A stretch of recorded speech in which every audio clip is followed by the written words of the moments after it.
The year was 1878, and the New Mexico territory was a study in dust and distance.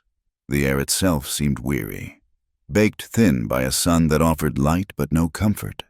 For Eleanor Hart, every jolt of the stagecoach was a fresh argument between her spine and the unyielding wooden bench. Philadelphia, with its cobblestones and predictable rains, felt like a memory from another woman's life. Here, the world was a canvas of ochre, rust, and the hard, bleached blue of the sky. The dust was a constant companion, a fine red powder that coated her tongue, settled in the folds of her dark traveling dress, and filmed over the small, precious glass of the window. She was a widow, a fact stated plainly by the simple gold band on her finger and the sober cut of her clothes. Back east, she had been something of a contradiction, half teacher, half nurse, a woman who could set a bone with the same steady hands she used to guide a child's uncertain scrawl. But here, heading for the McKenna horse ranch, she was simply the new cook, hired on for the winter season. A contract signed and sealed, promised shelter and a wage that was, to her, a secondary concern. Her hands rested on the worn leather of her reticule, a constant, grounding touch. Inside, nestled between a change of linen and a small pouch of coins, were the two items that defined her true purpose. One was a Webster's American Spelling Book, its blue cover faded from sun and handling. The other was a letter, folded and refolded so many times the creases were as soft as cloth. It was addressed to her parents, a letter she could not yet bring herself to send. It spoke of hope and fear in equal measure, and of its subject her younger brother, James, who had vanished into the vastness of the West 2 years prior. The last word she had received was a scrawled note, passed along by a traveling merchant, mentioning a job at a mining camp. The merchant, when pressed, had muttered a name that had since become a whisper of dread throughout the territory's Silas Creed. Creed, the unseen king of this rugged domain, whose empire of cattle, mines, and burgeoning railroad lines was said to be built on the backs of men who were easy to hire and easier to lose. The other passengers, a pair of sunburnt prospectors and a silent woman with a baby, had long since fallen into a heat-induced torpor. The only sound was the rhythmic creak of the leather harnesses, the plodding of the horses, and the driver's occasional curse at the unforgiving terrain. Then, the world outside dissolved. The horizon, once a sharp line dividing earth and sky, blurred into a churning wall of brown, a sandstorm. The driver yelled something lost to the wind, and the coach lurched to a halt. Inside, the world became a suffocating twilight, the air thick with grit that stung the eyes and choked the throat. Eleanor pulled her shawl over her nose and mouth, tasting the desert on her tongue. It was a raw, elemental force, a reminder of how swiftly this land could erase a person, a trail, a lifetime. When the storm finally passed, hours later, it left behind a world scoured and thirsty. The stagecoach limped into the small, dusty settlement of Redemption, a town that seemed to have given up on the promise of its name. It was little more than a single dusty street, flanked by a saloon, a general store, and a livery stable, all looking as if they were holding on against the constant pressure of the wilderness. It was here that the second trial of the day presented itself, this one born of whiskey and boredom. A cavalryman, his blue uniform stained with sweat and grime, stumbled out of the saloon. His eyes, bleary and unfocused, landed on the weary passengers disembarking from the coach. He swaggered towards them, a belligerent smirk on his face, and began to harass the young mother. His words slurred and ugly. The prospectors shuffled their feet, suddenly very interested in the contents of their boots. The driver looked away, a man who knew the difference between his job and a fool's errand. Eleanor felt a familiar, cold anger rise within her. It was the same anger she felt at the sight of needless suffering, of bullies preying on the weak. She took a step forward, her mouth opening to speak, when a shadow fell across the scene.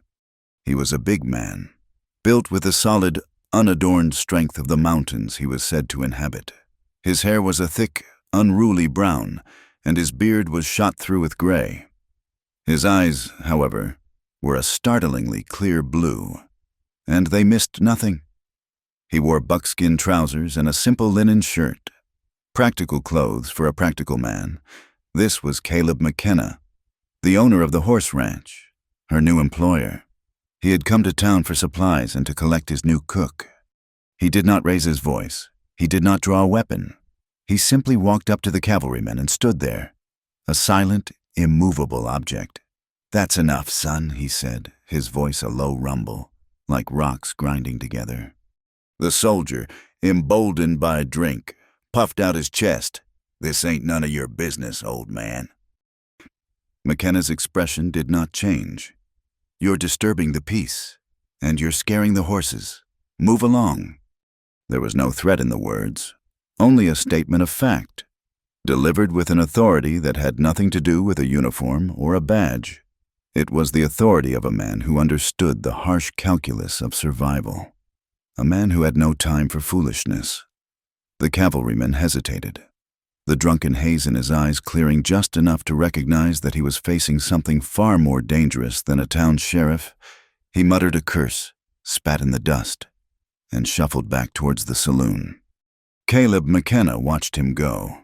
Then his gaze turned to Eleanor. It was a frank, appraising look, devoid of courtesy. He was sizing her up, and she had the distinct feeling he was not impressed by what he saw. A woman from the East, with her tidy bonnet and soft hands. "You're the cook?" he asked. It was not a question so much as a confirmation of a disappointing fact. "I am Eleanor Hart," she replied, her voice steadier than she felt. "And yes, I am." His eyes flickered to her trunk as the driver unloaded it. Just then, a worn leather strap gave way, and the lid fell open a few inches. It was not much, but it was enough.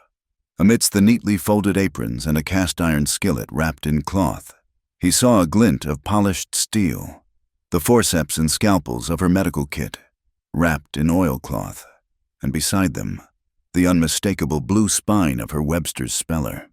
A flicker of something, perhaps suspicion or just mild confusion, crossed his face. He grunted, a non-committal sound deep in his chest. "The wagon's over here," he said, turning away without offering to help. He had hired a woman to cook his meals and mend his clothes, not to read books and play at being a doctor. Every person had their place in his world, a role to fill. Complications were a luxury the frontier did not afford. As Eleanor followed him to a sturdy buckboard wagon, she was unaware of another pair of eyes watching the entire exchange. From the deep shadows between the general store and the assayer's office, a man stood motionless. He was lean and wiry, his skin the color of the red earth, his black hair tied back with a simple leather thong. His name was Dasan, and he was a warrior of the Chiricahua Apache. His presence in this white man's town was a dangerous gamble, but his purpose was as sharp and clear as the obsidian arrowhead he wore around his neck. He was not interested in the drunken soldier or the mountain man. He was tracking ghosts. 2 weeks ago, a raiding party, not Apache but white men working for a name he had come to know, had swept through a small, peaceful encampment. They had taken horses and supplies, but they had also taken 2 young girls. One of them was his sister, Nalin. The trail had led him here, to this town that served as a waypoint for the vast, hungry machine of Silas Creed's operations. He watched the people, learning their faces, their routines, listening for any scrap of information about a shipment of goods to the mines. The woman from the stagecoach, Eleanor, was simply another piece on this complex board, a stranger whose arrival meant little to him. He was a hunter, and his world had narrowed to the singular, burning focus of finding his sister. When the buckboard wagon carrying the mountain man and the woman from the east rattled out of town, Dasan melted back into the shadows, his own path clear. The ride to the McKenna ranch was silent and tense. Caleb handled the horses with an easy, innate skill, his large hands gentle on the reins. He seemed as much a part of the landscape as the gnarled pinon pines and the looming mesas. Eleanor, meanwhile, felt her own resolve hardening. She had not come all this way to be dismissed as a helpless city woman. Her purpose was her armor. When they finally arrived, the ranch was nestled in a wide, protected valley, a collection of sturdy log buildings and sprawling corrals that hummed with the life of dozens of fine horses. It was an impressive operation, built on grit and expertise. Caleb pointed to a small cabin set apart from the main house. "That's yours," he said. "Supper is in 3 hours. There are 5 hands, myself and my daughter." He then walked away toward the main house, leaving her to fend for herself. The cabin was sparse but clean. A simple bed, a small table, a washstand. Eleanor set down her belongings and took a moment, just one, to let the exhaustion of the journey wash over her. Then she straightened her shoulders, a gesture of quiet defiance. She was here.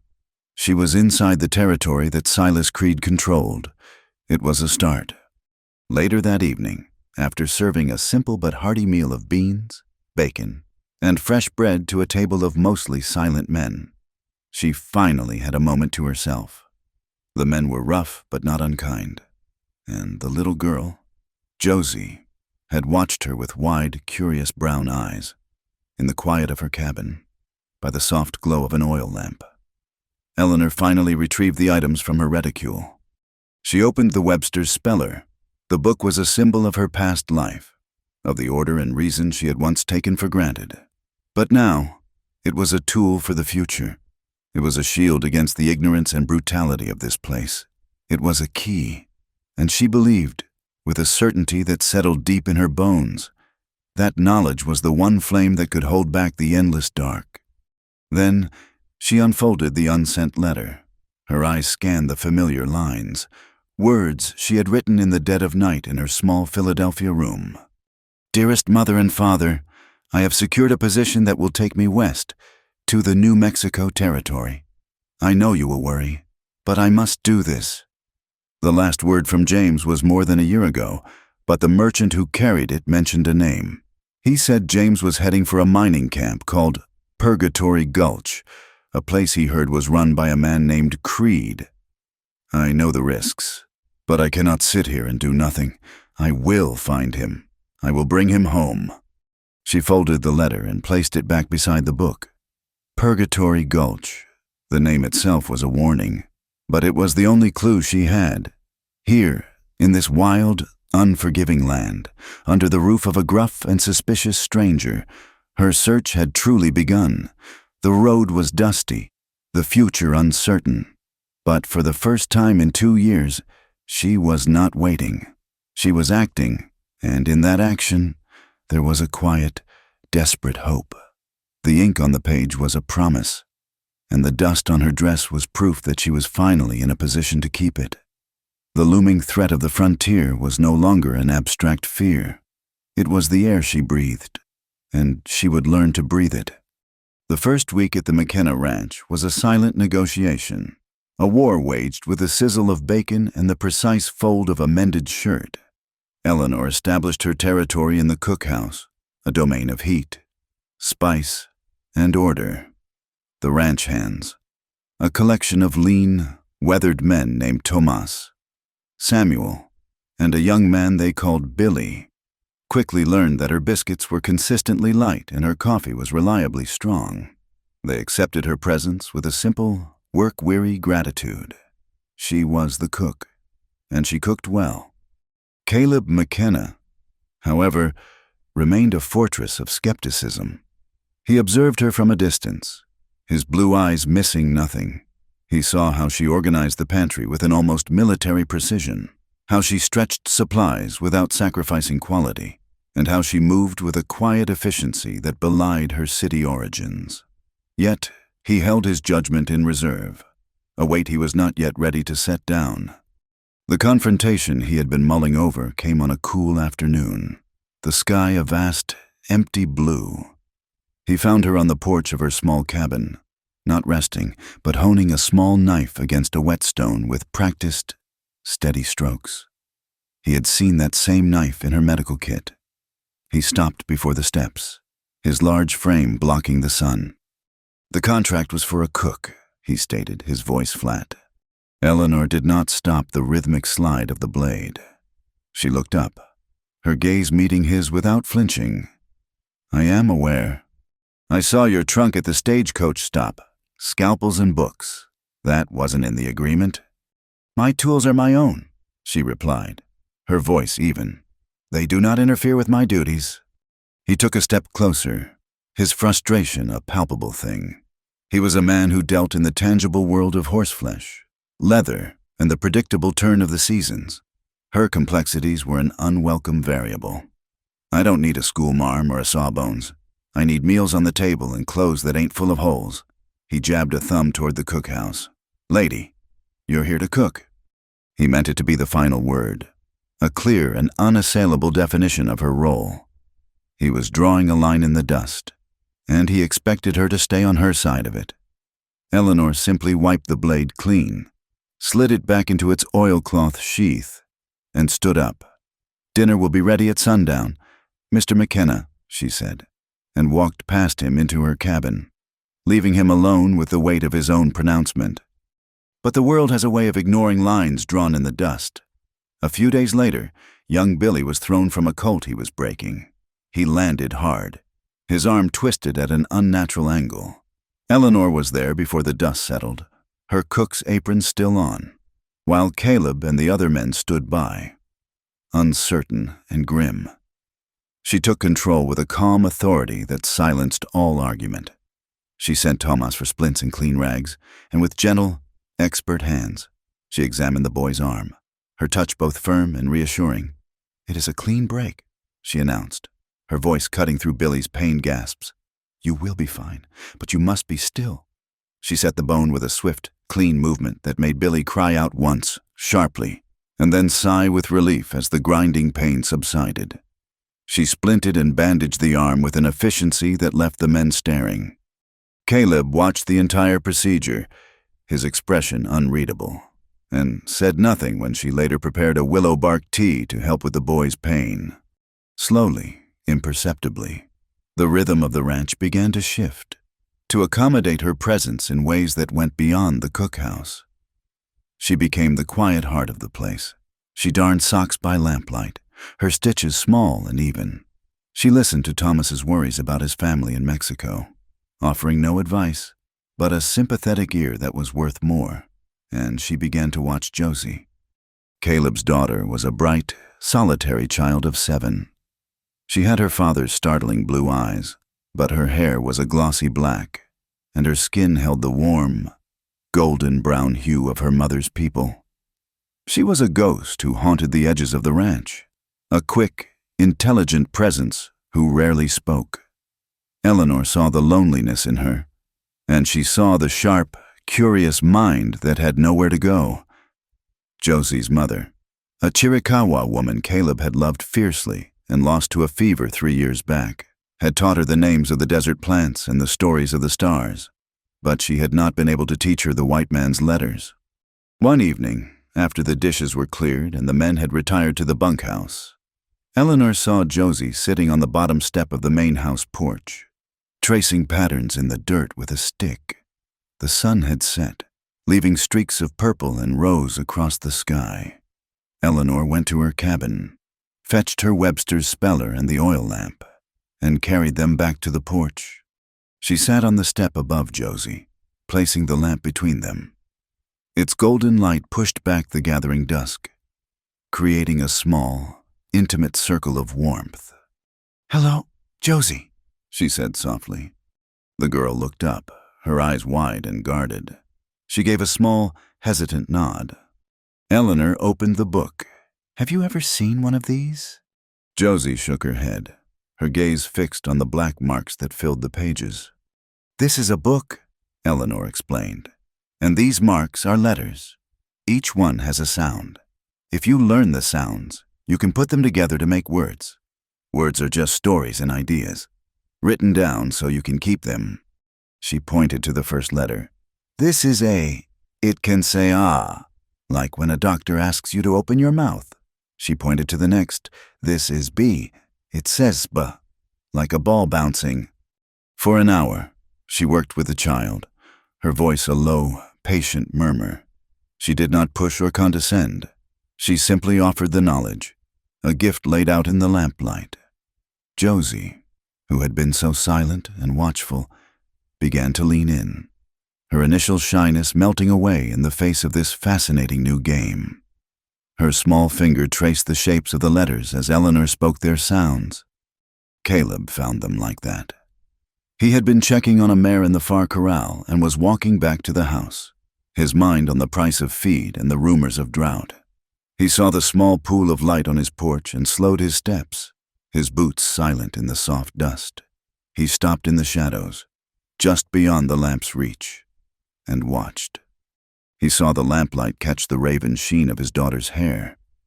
He saw the intense, focused expression on her face, an expression of pure, unadulterated discovery he had not seen in years. He heard the quiet confidence in Eleanor Hart's voice as she guided Josie through the alphabet. "Now," Eleanor said, her voice gentle, "let's try something special. Let's try to write your name." She pointed to the page. "Your name starts with a J. It makes a just sound." She guided Josie's finger. Then O, then S, I, E. She had Josie repeat the letters, then the sounds. J, O, S, E. "Now, put them together," Eleanor encouraged. Josie's brow furrowed in concentration. Her lips moved silently, practicing the sounds. Then, in a small, clear voice that carried through the still night air, she said it. "Josie, Josie." A smile of pure, astonished triumph broke across her face. She looked up at Eleanor, her blue eyes shining with a light that had nothing to do with the lamp. "That is my name." In the shadows, Caleb McKenna stood frozen, a sudden tightness in his chest, a memory, sharp and painful, surfaced his wife, Whispering Willow, trying to teach their daughter the Chiricahua words for the world around them, her laughter as bright as a stream. Josie had been a quick learner then, too, but since her mother's passing, a part of the girl had gone quiet, retreating into a world he could not enter. Now, this woman from the East, this cook with her books and her scalpels, had found a key to a door he did not even know was there. His own words from that afternoon echoed in his mind, stark and foolish in the quiet darkness. "Lady, you're here to cook." The thought finished itself, an unspoken admission that felt like a crack in a stone wall, until he saw her teach his daughter to read. The air on the porch seemed to soften, the rigid lines of his world. The neat boxes where everyone had their place had just been irrevocably blurred. A seed of respect, grudging but undeniable, had taken root in the hard soil of his heart. This new understanding, however, did little to ease the pressures gathering on the horizon. A few weeks later, a trip into redemption for supplies underscored the social complexities of Josie's existence. While Eleanor was in the general store, she saw two women from the town whisper behind their hands as Josie walked by, their eyes filled with a petty, ignorant cruelty. "Half-breed," one of them hissed, just loud enough to be heard. Josie flinched as if struck. Before Caleb could react, Eleanor stepped smoothly between Josie and the women, handing the girl a small sack. "Josie, would you be so kind as to count the cans of peaches for me? I need to be sure we have enough." It was a simple, brilliant deflection, giving Josie a task that required her to use her newfound literacy, turning an act of prejudice into a moment of pride. Caleb saw it all, and the gratitude in his eyes was a silent, powerful thing. The greater threat, however, arrived on horseback. A man wearing the brand of Silas Creed's vast cattle empire rode into the valley one afternoon. He was polite, but his smile did not reach his eyes. He carried an offer from Creed to buy out McKenna's entire herd of breeding mares. The price was generous, almost too generous. It was not a negotiation. It was a demand wrapped in currency. Creed was consolidating his power, swallowing up land and resources, and he wanted McKenna's legendary horse stock for his own. Caleb listened to the man, his face a mask of stone. He remembered his wife telling him that these horses were the spirit of the valley, their freedom a reflection of their own. Selling them would be like selling the land's soul. He sent Creed's man away with a polite but firm refusal. But both he and Eleanor knew this was not the end of it. It was merely the opening move in a dangerous game. That evening, after a dinner eaten in tense silence, Caleb walked over to the porch where Eleanor was once again sitting with Josie and the Webster's speller. He did not speak of Creed or of the offer.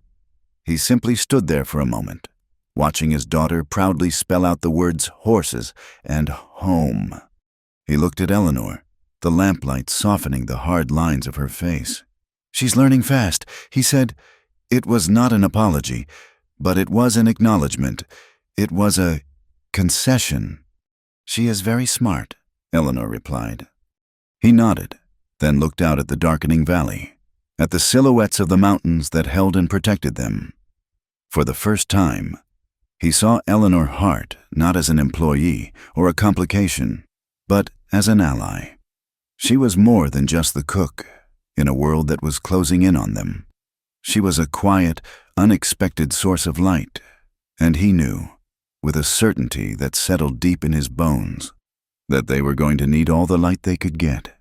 Silas Creed's refusal was not a quiet ending, but the pulling of a trigger. 3 nights after his man rode out of the valley, the answer came. It was not a letter or another offer, but a profound and unsettling silence from the north pasture.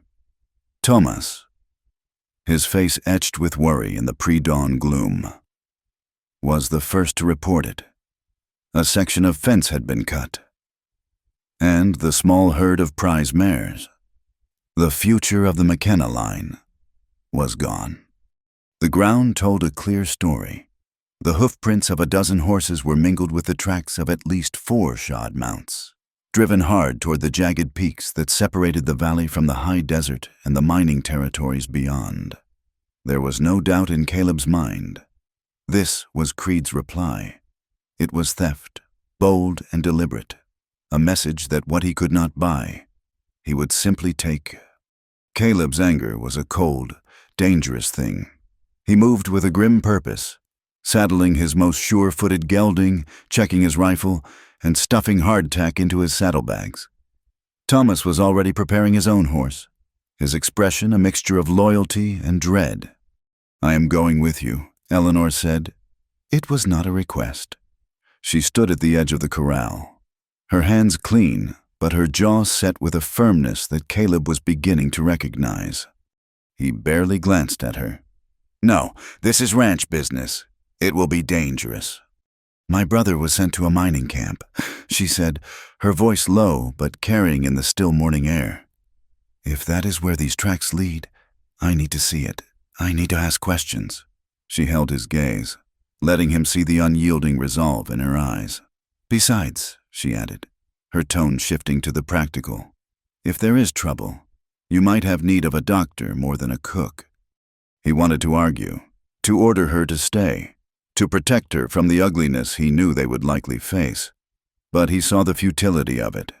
This woman was not a piece of delicate porcelain to be sheltered on a shelf. She was forged from a different kind of metal, and the fire that drove her was as hot as his own. He also knew she was right. Creed's men were not simple rustlers. They were brutal, and a fight was almost certain. He gave a short, frustrated sigh that was his version of surrender. "Stay close. Do exactly as I say. Thomas, get her a horse." The gentle bay. They rode out under a sky the color of a fresh bruise, following the trail into the rising sun. The tracks were easy to follow at first, a clear scar across the open land. But as they entered the foothills, the terrain became a maze of arroyos and canyons, the ground turning to rock and shale where the trail could be lost in an instant. Caleb moved with the instinct of a man who could read the land like a book, dismounting to study a scuffed rock or a broken piece of sagebrush. The day wore on, hot and draining. The only sounds were the clatter of hooves on stone and the sighing of the wind through the narrow passes. As dusk began to settle, painting the canyon walls in shades of orange and deep purple, Caleb called a halt. "We will rest the horses for an hour, then push on. The moon is full tonight. They will not be expecting to be followed in the dark, he reasoned. Eleanor slid from the saddle, her body aching from the unaccustomed hours of riding. She shared her water with Tomas, who offered her a piece of dried beef in return. A simple exchange, but in the vast, intimidating silence of the wilderness, it felt like a bond being forged. She thought of Josie, back at the ranch, and the memory of the girl's triumphant smile as she spelled her own name was a small, warm light against the growing apprehension. She recalled the cruel whispers in town and how the simple act of reading had been a shield for the child's dignity. It strengthened her resolve. Knowledge was a weapon, and so was courage. When the moon rose, it was a great silver disk, washing the landscape in an ethereal, ghostly light. The shadows in the canyon became deeper, blacker, and full of imagined movements. They rode on, the silence more profound now, the tension a palpable thing. The canyon narrowed, its walls rising up on either side like ancient, silent judges.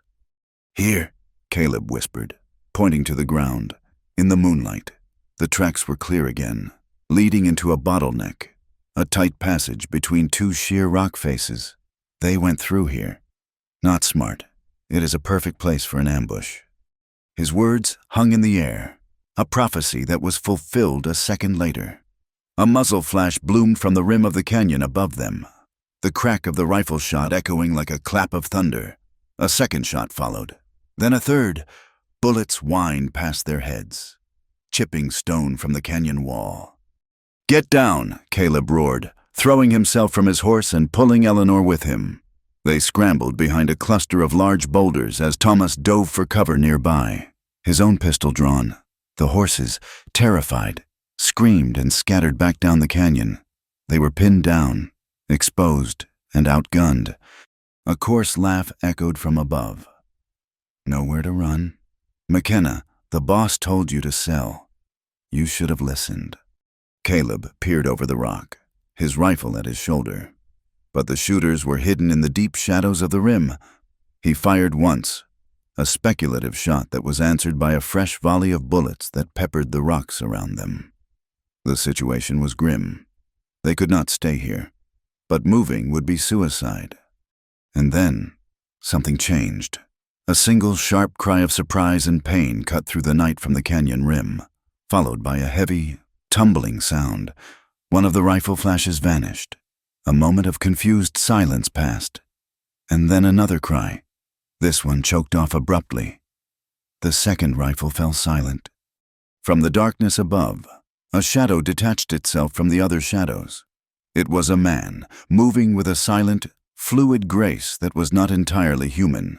He was a phantom, a whisper of motion against the moonlit rock. Before the remaining ambushers could react, he was among them. There was no gunfire, only the dull, heavy sounds of a struggle. Swift and brutal, and then a final, awful silence. Caleb, Eleanor, and Tomas could only stare, crouched behind their rock, listening to the sudden, ringing stillness. The entire violent encounter had lasted less than a minute. Slowly, Caleb raised his head. "Is anyone there?" he called out, his voice tight. There was no answer. The moon shone down on the silent canyon rim. After a long, tense wait, he motioned for Tomas to cover him, and he began to climb, moving cautiously up the steep, rocky slope. Eleanor, her heart pounding against her ribs, stayed put, her medical bag clutched in her hand. When Caleb reached the top, he found 4 men. None of them were moving. 2 had been dispatched with a knife, with a terrifying and lethal precision. The other 2 had been struck down with a heavy rock. There was no sign of their rescuer. It was as if he had appeared from the very air and then vanished back into it. Caleb returned, his face grim in the moonlight. "They are gone," he said, his voice low. "All of them." He looked at Eleanor, a new, troubled question in his eyes. "Whoever it was, he saved our lives." They retrieved their nervous horses and decided to press on, moving with even greater caution. As they passed through the narrow passage where the ambush had been set, Eleanor's horse shied at something on the ground. She looked down. In a small patch of sand, smoothed over as if for a canvas, a picture had been drawn. It was a simple, stark image. A coiled rattlesnake, fangs bared, its body blocking a drawing of a narrow path. A warning. This trail is a trap. Tomas crossed himself. Madre de Dios, he whispered. Apache. Caleb stared at the drawing, his expression a complex mixture of gratitude and deep-seated caution. He understood the message perfectly. Their unseen savior was warning them that this was not the end of the danger. But Eleanor saw something more. The image was not just a warning. It was a form of communication, a bridge of understanding built in the dust between two entirely different worlds. She looked up from the drawing, her mind racing. The men who had ambushed them were cut from the same cloth as the drunken cavalrymen in town and the polite, menacing rider from Creed's ranch. They were predators, and men who hunted for horses would not hesitate to hunt for people. Her brother James, and countless others like him, were just livestock to men like Silas Creed, to be driven, used, and discarded. And their rescuer, he was a hunter too, but he was hunting the predators. She realized it with a sudden, chilling certainty. The silent warrior moving through the night was not just a random phantom. He had a purpose here. He was fighting the same enemy, this vast, shadowy entity of Silas Creed. He was on his own quest, driven by his own loss. The symbol in the sand was more than a warning about the trail ahead. It was an unwitting declaration of a shared war. Their invisible guardian was an Apache, and for reasons she could not yet fathom, his enemy was her enemy. The lines of this conflict were far deeper and more tangled than a simple dispute over stolen horses. She was caught in the middle of a private war, and she had just discovered she was not alone on her side of the battle. The thought brought her no comfort, only a profound sense of the true and terrible scale of the fight that lay ahead. They followed the warning in the sand, abandoning the canyon for a higher, more exposed ridge. The decision saved them from another potential ambush, but cost them time and energy, forcing them to navigate a treacherous landscape of loose scree and sharp-edged rock. The moon, their guide through the night, eventually sank below the western horizon, plunging the world into a thick, starless dark. They made a cold camp, sleeping in brief, fitful shifts, the silence of the high desert ringing in their ears. The next day dawned gray and oppressive.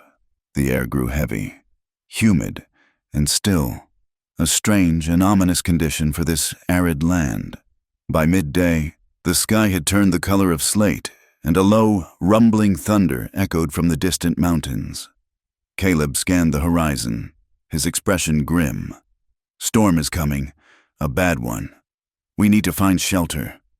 The search became frantic as the first drops of rain, fat and cold, began to fall. The wind rose with a sudden, mournful howl, driving the rain in stinging, horizontal sheets. Within minutes, they were soaked to the skin, and the dry arroyos around them were beginning to whisper with the sound of running water. Tomas spotted it first, a dark opening in the side of a sandstone bluff, a shallow cave carved by centuries of wind and water. It was not much, but it was protection. They urged their weary horses under the overhang and scrambled into the dry space just as the heavens opened completely. The storm was a primal fury. Rain fell in a solid gray curtain, and lightning spiderwebbed across the sky, its brief, brilliant flashes followed by deafening cracks of thunder that seemed to shake the very bones of the earth. The world outside the cave dissolved into a churning chaos of water and noise. Inside their small sanctuary, the three of them huddled together, the chill seeping deep into their muscles. He appeared so quietly that for a moment, Eleanor thought he was an illusion, a figure conjured from the rain and the flickering lightning. One moment the mouth of the cave was empty. The next he was standing there, water dripping from his black hair and running in rivulets down his buckskin clothes. It was the man from the canyon rim, The unseen rescuer. He did not carry a rifle, but a long knife was sheathed at his belt, and he held a simple, powerful bow in one hand. He stood perfectly still, his dark eyes moving from Caleb to Tomas, and finally, to her. Instinctively, Caleb moved to block Eleanor. His hand dropping to the pistol at his hip, Thomas let out a small, strangled gasp and pressed himself against the back wall of the cave. Eleanor, however, held her ground. She felt a tremor of fear, but it was overshadowed by a powerful, consuming curiosity. She saw no malice in the man's eyes, only a quiet, waiting intensity. "You are the one who helped us in the canyon," she said, her voice clear and steady over the roar of the storm. The man gave a single, slow nod. Caleb's voice was a low growl. "What do you want?" The stranger's gaze did not leave Eleanor. "The men you follow," he said, his English surprisingly clear, though spoken with the careful, deliberate cadence of a language learned but not lived. "They work for a man named Creed." "We know that," Caleb said, his suspicion undiminished. "They stole my horses." "Creed takes more than horses," the man replied, and a flicker of deep, profound pain crossed his features. "2 weeks ago, his men raided my people's camp. They took 2 girls. One is my sister, Nalin." The air in the cave grew thick with this new, terrible knowledge. Eleanor's search for her brother, Caleb's fight for his property. It all seemed to shrink in the face of this man's stark, simple statement of loss. Her heart went out to him, a pang of shared grief and purpose. "They took my brother, too," she said softly. "I believe he is in one of Creed's mines." For the first time, the Apache warrior's gaze softened with something other than intensity. He looked at her, truly looked at her, and seemed to see beyond the Eastern dress and the pale skin. He saw the steel in her spine, the same unbending will that drove him. "Your brother, my sister, we walk the same path." He stepped further into the cave, away from the driving rain, and introduced himself. "My name is Dasan." Caleb still had not relaxed, but he had not drawn his weapon either. He was a man who trusted what he could see and touch, and this situation was full of shadows and unknowns, but he was also a fair man, and he could not deny the truth of what Dasan was saying. He had heard the whispers himself, dark rumors of men who went to work in Creed's mines and were never seen again, treated not as workers but as property. "Creed uses many hands," Dasan continued, his voice low and even. "He has a network, caravans that move in the night. They transport supplies, horses, and people. They are moved between the camps like cattle, their names changed, their pasts erased." Eleanor felt a cold dread creep up her spine. This was the faceless, monstrous machine that had swallowed her brother. "How can we find them? How can we know which camp they were sent to?" "Creed is a businessman," Dasan said, a bitter irony in his tone. "He is careless with lives, but not with his profits. Everything is recorded. Every horse, every rifle, every worker. It is all written down in his ledgers." A desperate, fragile hope began to dawn in Eleanor's mind. The ledgers, if we could see them. "They are kept at the main camps," Dasan said. "Places like Purgatory Gulch. They are heavily guarded. But there is a smaller place, a transfer point where the caravans resupply. It is called Blacktail Camp. The records there are not as complete, but a list of recent transfers might be there. It is our best chance to find a name, a destination." A plan began to form in the charged air of the small cave, a wild and improbable scheme born of desperation and a shared enemy. They would go to Blacktail Camp. They would find the ledgers. "It is a fool's errand," Caleb said, shaking his head. "We would be shot on sight." "Not all of us," Eleanor said, looking directly at Caleb. "You and Thomas would be recognized. Dasan would be an immediate target. But me?" She gestured to her simple, practical dress. "I am just a woman looking for work, a cook, perhaps, or a laundress. People in mining camps are always in need of such things. I could get inside without raising suspicion." Caleb stared at her as if she had lost her mind. Absolutely not. It is too dangerous. I will not have your life on my conscience. My life is already on the line, she countered, her voice rising with a passion she could no longer contain. My brother is out there, and I will not abandon him. And what about your daughter? What kind of world will Josie inherit if men like Creed are allowed to do as they please, to steal and enslave and act as if the law is something only they can write? This is about more than your horses, Mr. McKenna. It is about what is right. Dasan watched her, a look of profound respect in his eyes.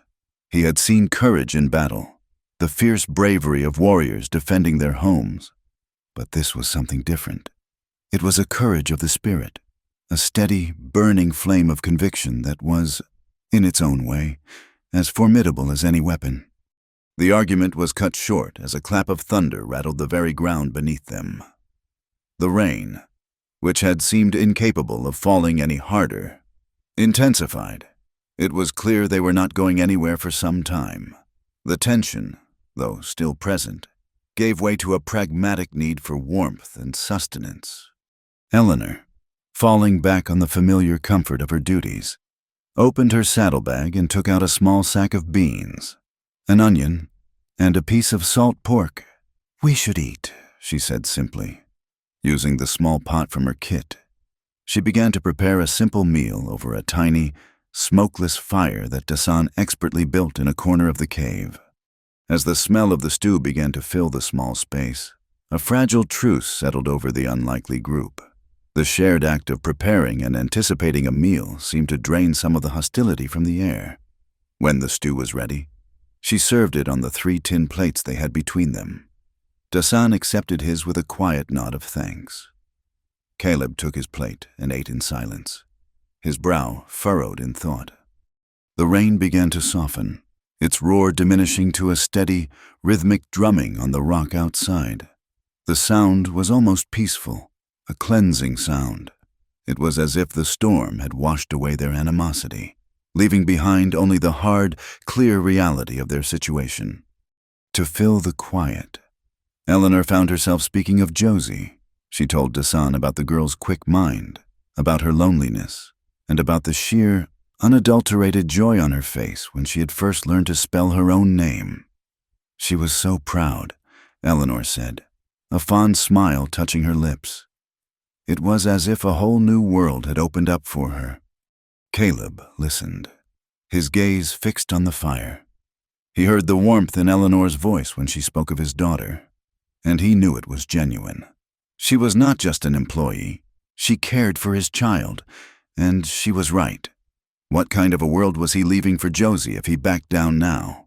If he let Creed's darkness swallow up their valley, his stubborn, protective pride was at war with his practical fear. But his love for his daughter was stronger than both. When the meal was finished and the rain had slowed to a gentle drizzle, Caleb finally looked up. He looked at Dasan, the warrior whose people his own had so often fought, and saw not an enemy, but a man fighting for his family. He looked at Eleanor, the city woman he had dismissed as a fragile complication, and saw a courage that matched, and perhaps even surpassed, his own. The world had changed. The old rules, the old prejudices, no longer seemed to fit this new reality. He was a man of the mountains, a man who believed in clear lines and simple truths. And the simple truth was this: they were stronger together than they were apart. He gave a slow, deliberate nod. His decision made, he looked at Eleanor. You will go into the camp, but you will not go alone. Dasan will find a way to watch over you from the shadows. Tomas and I will be waiting with the horses at the rendezvous point, no more than a mile away. At the first sign of real trouble, you will get out. No arguments. The information is not worth your life. It was a capitulation, and it was a promise. It was the moment a wary rancher, a determined teacher, and a lone Apache warrior ceased to be strangers and became an alliance. The rain had stopped, and a sliver of moon shone through a break in the clouds, its pale light illuminating a world washed clean, and a path forward that was fraught with danger, but also, for the first time, bright with a sliver of hope. Blacktail Camp was not a town. It was a festering sore on the landscape, a temporary collection of rough-hewn shacks, muddy tracks, and a single, larger building that served as a combination saloon, office, and store. It existed for one purpose, to serve the relentless appetite of Silas Creed's network.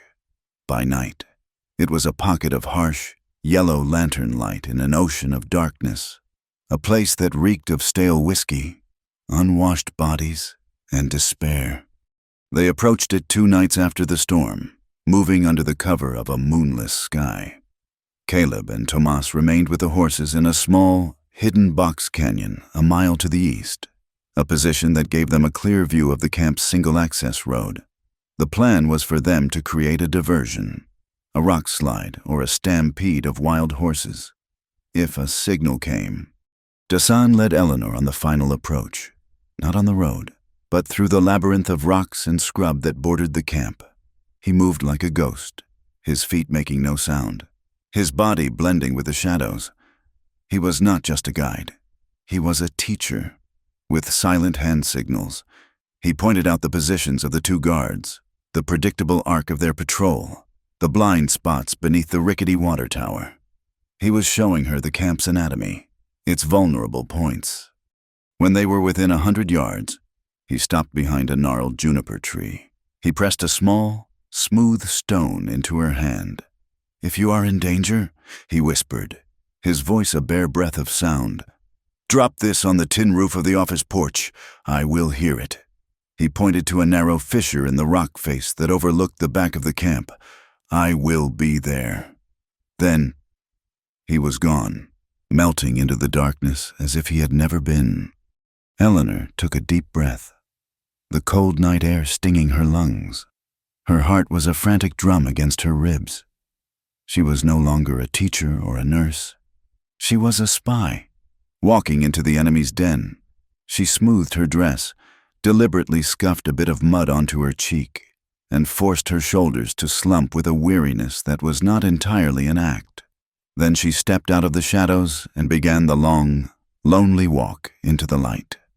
The 2 guards at the camp's entrance watched her approach, their rifles held loosely but ready.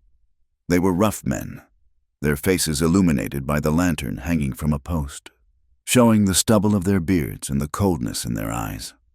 "That is far enough, ma'am," one of them called out, his voice gravelly. "State your business." Eleanor stopped, clutching her small satchel of belongings as if it were her last possession in the world. "I'm looking for work," she said, pitching her voice to sound tired and a little desperate. "I heard there might be a need for a cook, or a laundress. I am a hard worker." The guards exchanged a look. A lone woman, appearing out of the desert in the middle of the night, was unusual, but the camp's cook had gotten drunk and fallen into a cook fire the week before, and the laundry was piling up. "The foreman is in the office," the second guard grunted, jerking his head toward the large building. "Try your luck with him, but if you cause any trouble, you will regret it." She nodded, murmured her thanks, and walked past them, feeling their suspicious eyes on her back every step of the way. The camp was even more wretched up close. The air was thick with the metallic smell of the nearby smithy and the sour stench of unwashed humanity. Men with dead eyes and exhausted bodies sat on porches, saying little, their faces telling stories of brutal labor and broken dreams. These were the men who worked for Creed. She wondered how many of them were like her brother, trapped here with no way out. She found the foreman in the office, a large, balding man with a gut that strained the buttons of his filthy shirt. He was hunched over a desk, a bottle of whiskey at his elbow, scowling at a piece of paper. He looked up as she entered, his piggish eyes raking over her with a dismissive, insulting appraisal. "What do you want?" he snarled. "I am looking for work, sir," she said, repeating her story. "I can cook, clean, mend." He grunted, taking a swig from the bottle. "Can you handle a skillet without burning the place down and wash a shirt without shrinking it to the size of a doll's?" "Yes, sir." "Fine. You are hired. $10 a month and your keep. You will sleep in the lean-to behind the kitchen. Start tomorrow at sunrise. Now get out." It had been almost too easy. She thanked him and backed out of the office, her mind racing. Behind him, on a sturdy wooden shelf against the wall, she had seen it, a row of 3 thick, leather-bound volumes, ledgers. For the next 2 hours, she played her part. She found the squalid lean-to that was to be her quarters, a space barely large enough for a cot, and organized her few belongings. She went to the cookhouse and took stock of the meager supplies, making a show of tidying up. All the while, she was watching, listening, learning the rhythm of the camp. She noted that the foreman stayed in his office, drinking, and that the guards changed shifts at midnight. Her chance came just after the shift change. The foreman, now thoroughly drunk, stumbled out of the office and headed for the saloon, bellowing for another bottle. The new guards were settling in, their attention lax. The camp was quiet, most of the miners having retreated to their bunks. It was now or never. Her hands trembling slightly, she slipped out of the cookhouse and crept through the shadows to the office. The door was unlocked. She slid inside, closing it gently behind her, her heart hammering so loudly she was sure the entire camp could hear it. The room smelled of stale whiskey and sweat. The only light was the faint moonlight filtering through the grimy window. She moved quickly to the shelf. The ledgers were heavy, bound in cracked leather. She chose the most recent one and carried it to the foreman's desk. Her fingers fumbled as she lit the small oil lamp, keeping the flame as low as possible. The book fell open, the pages filled with a neat, spidery script. It was a meticulous accounting of Creed's dark enterprise. Names of men, listed next to dates and destinations. Names of horses, tallied and transferred. Supply lists, ammunition counts, everything. She ran her finger down the columns of names. Smith, Jones, Miller. The names were a blur. Her breath caught in her throat. She was terrified of finding his name, and terrified of not finding it. What if this was all for nothing? What if he had never been here? And then she saw it. 4 entries down on the 3rd page she checked. Hart, James. Transferred. October 14th. Destination Purgatory Gulch. A wave of relief and despair washed over her in equal measure. He was alive. At least, he had been alive 2 weeks ago, but he had been sent to the place she dreaded most, Purgatory Gulch. The name was a death sentence, but now she had a destination. She had a thread to follow. From his perch in the rocks above, Dasan saw the faint flicker of light in the office window. He knew what it meant. He remained perfectly still, a predator at rest, his senses stretched to their limit, listening to the night sounds of the camp. And then he heard it. It was faint, almost lost beneath the sigh of the wind and the distant stamp of a horse, but it was unmistakable. The sound of a child, crying, a thin, hopeless, muffled sob. It came from a small, windowless shed behind the office, a place he had noted earlier as being padlocked from the outside. The sound pierced through his disciplined calm like a white-hot needle. It was the sound of his own fears, the sound he imagined his sister Nerlin making in the darkness. His mission, his caution, his careful planning, all of it dissolved in an instant, burned away by a surge of pure, protective rage. He had to know. He moved from his hiding place, flowing down the rocks like water, and circled around to the back of the camp. He reached the shed and pressed his ear to the rough wood. The sobbing was clearer now. It was a little girl, and he could hear a second child, trying to comfort her with small, whispered words. He had to get Eleanor. Their plan had been to get the information and leave, but he could not leave these children. He circled back to a position below the office, scooped up a handful of pebbles, and with a practiced, underhand flick of his wrist, tossed one onto the tin roof of the porch. It made a small, sharp tink sound, a noise that would be meaningless to anyone else. Inside the office, Eleanor heard the signal. Her blood ran cold. It was the danger signal. She quickly closed the ledger, placed it back on the shelf, and extinguished the lamp. She slipped out of the office just as Dasan materialized from the shadows beside her. "There are children," he whispered, his voice raw with an emotion she had never heard from him before. He pointed to the shed. "Locked in. We cannot leave them." She did not hesitate. The information about her brother was a cold fact on a page. The sound of a crying child was a living, breathing emergency. "What do we do?" "The lock is thick," he said. "I cannot break it silently. We will have to be fast." He led her to the shed. As they reached it, a guard, making an unexpected round, came around the corner of the office. He saw them, his eyes widening in surprise, his mouth opening to shout. Dasan moved with blinding speed.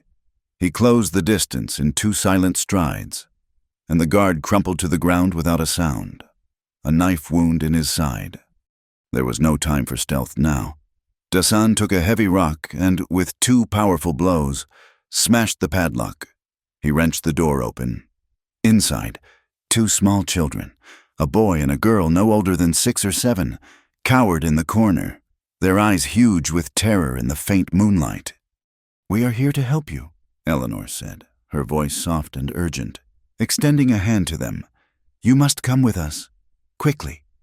Just as the little girl took her hand, the foreman, drawn by the sound of the smashed lock, stumbled out of the saloon. He saw the scene, the open shed, the crumpled guard, the 2 strangers with the children, and his drunken stupor vanished. He let out a furious roar and lunged for the heavy iron bell hanging from a post in the center of the camp. He slammed a hammer against it, and a deafening clang shattered the night silence. It was a sound of pure alarm. The camp exploded into a chaos of shouting men and swinging lanterns. Doors were thrown open. Gunshots erupted. "Go!" Dasan yelled, pushing Eleanor and the children ahead of him. "Run for the rocks!" They ran, Eleanor holding tightly to the hands of the 2 terrified children. The muddy ground sucked at their feet, slowing them down. Lantern beams cut through the darkness, searching for them. Bullets whined past their heads. Dasan stayed behind them, firing his bow with deadly accuracy, dropping one of their pursuers, creating a moment's hesitation in the others. From the box canyon, Caleb and Tomas heard the bell, followed by the unmistakable crack of rifle fire. "That is it," Caleb gritted out, his knuckles white on the reins. "Let's go." They spurred their horses, galloping toward the sound of the fight, their own rifles now in their hands. Eleanor and the children reached the edge of the rocks just as their pursuers were closing in. Dasan was right behind them, turning to fire one last arrow. It was then that Caleb and Thomas appeared, thundering down the road, firing their rifles over the heads of the camp guards. The sudden attack from a new direction threw Creed's men into confusion. Here Caleb yelled, reining his horse to a sliding stop and reaching down for Eleanor. He pulled her up behind him, while Thomas swooped in to grab the 2 children, setting them in front of him on his saddle. Dasan vaulted onto the back of Caleb's horse with the grace of a cat. "Ride," Caleb roared, and they spurred their horses back into the darkness, leaving the enraged, chaotic camp behind them.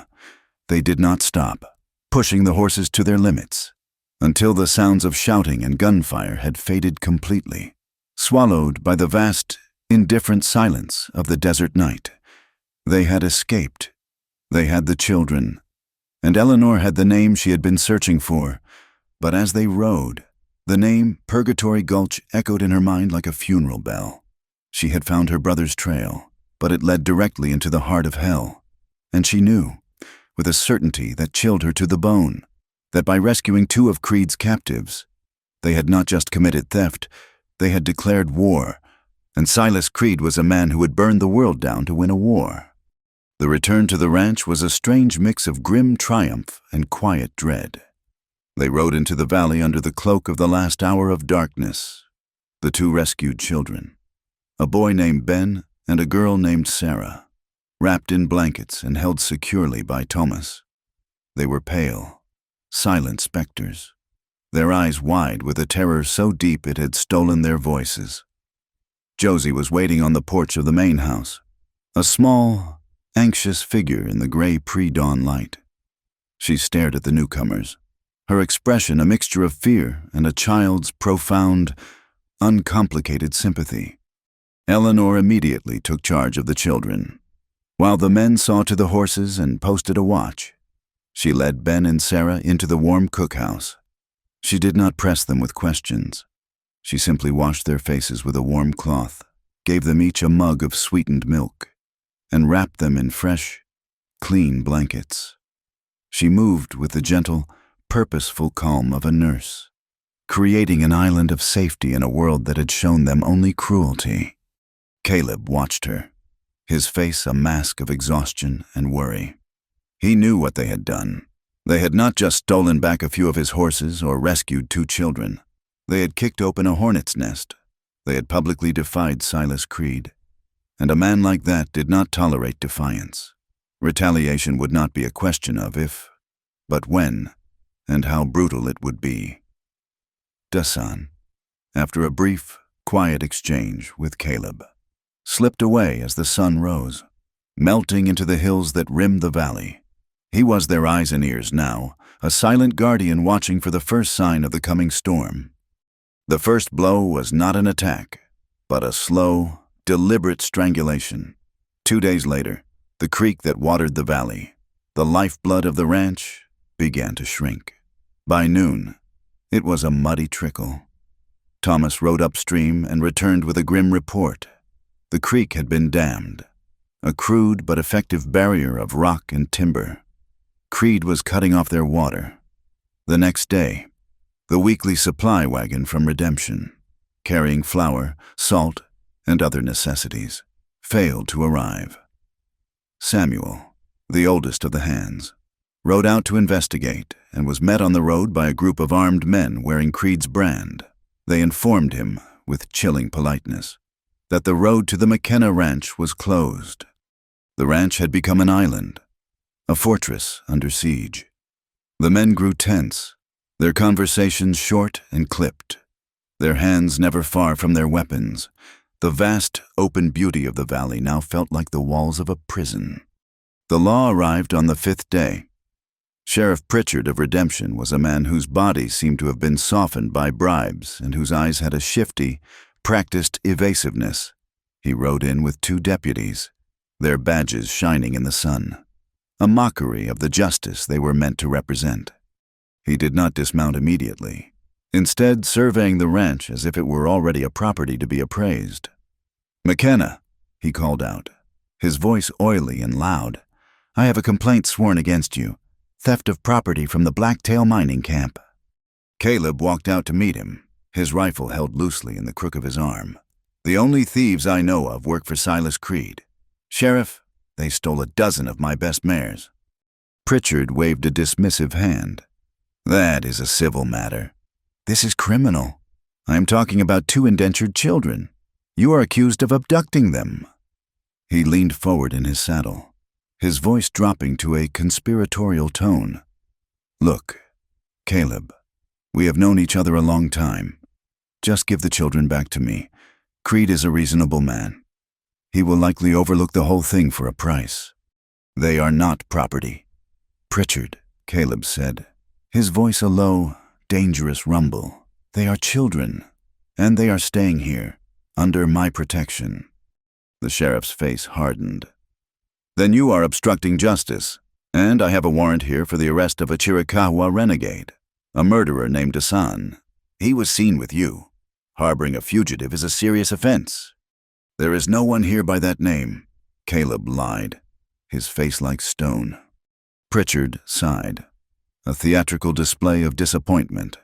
"Have it your way, McKenna, but you are making a powerful enemy, and this valley is a long way from any help." He turned his horse and rode away, leaving a trail of dust and the cold promise of what was to come. The final assault began that night. Eleanor was putting the children to bed in her small cabin, which had become their sanctuary, when she saw it, a faint, unnatural orange glow on the horizon, painting the underside of the clouds to the north, in the direction of the dry grasslands that bordered the valley. The wind, which had been still all day, began to pick up, a hot, dry breath, blowing directly toward them. A shout from the watchman confirmed their fears. Fire! The ranch exploded into controlled chaos. Caleb's voice cut through the night, barking orders. Billy, his broken arm now in a sling, was tasked with hauling water. Samuel and Tomas grabbed wet burlap sacks and axes. The fire was still miles away, but with the wind behind it, it was moving with terrifying speed, a devouring orange line that was growing brighter and wider with every passing minute. Dasan appeared as if from the earth itself, emerging from the darkness near the corral. His face was grim. Creed's men, he said, his voice tight. They said it in 3 places. The wind is their ally. He had already assessed the situation, his warrior's mind calculating angles and possibilities. We cannot stop it head on. We must make a stand. A fire break. Here. He pointed to a wide, clear stretch of land that ran between the fire and the main ranch buildings, including the precious stables. It was their only chance. Under Dasan's strategic direction and Caleb's raw command, the men began a desperate, grueling battle. They worked with a furious energy, plowing a deep furrow in the earth with a team of heavy draft horses. They chopped down sagebrush and used the horses to drag it clear, creating a wide, barren strip of dirt. The work was brutal. The air grew thick with smoke, stinging their eyes and choking their lungs. The heat was a physical blow, and the roar of the approaching fire was a constant, terrifying thunder. While the men fought the external blaze, Eleanor faced her own battle on a different front. In the cookhouse, she had 3 children to protect, not from the flames themselves, but from the terror the fire inspired. Josie, though frightened, tried to be brave, but Ben and Sarah were catatonic with fear, huddled together in a corner, their faces buried in their blankets. Eleanor knew she could not simply soothe them with empty words. She needed to build a fortress for their minds, a shield made of something stronger than fear. She lit a single oil lamp and placed it in the center of the large wooden table, creating a small, steady circle of light against the hellish red glow that filled the windows. "Come," she said, her voice a calm anchor in the storm of noise. "Sit with me at the table." Hesitantly, the children obeyed. She pulled a stool close and opened her Webster's Speller. The book, with its familiar blue cover and orderly pages, seemed like a relic from another, more sensible world. "We are going to have a lesson," she announced, her tone as normal as if they were in a quiet schoolhouse in Philadelphia. She looked at Josie. "Josie, you can help me. You are a very good reader now." Pride warred with fear on Josie's face, and pride won. She sat up straighter. Eleanor pointed to a simple word. "Ben, Sarah, this is a house. It is where we are now. It is strong. It keeps us safe." She guided their small, trembling hands, showing them how to trace the letters.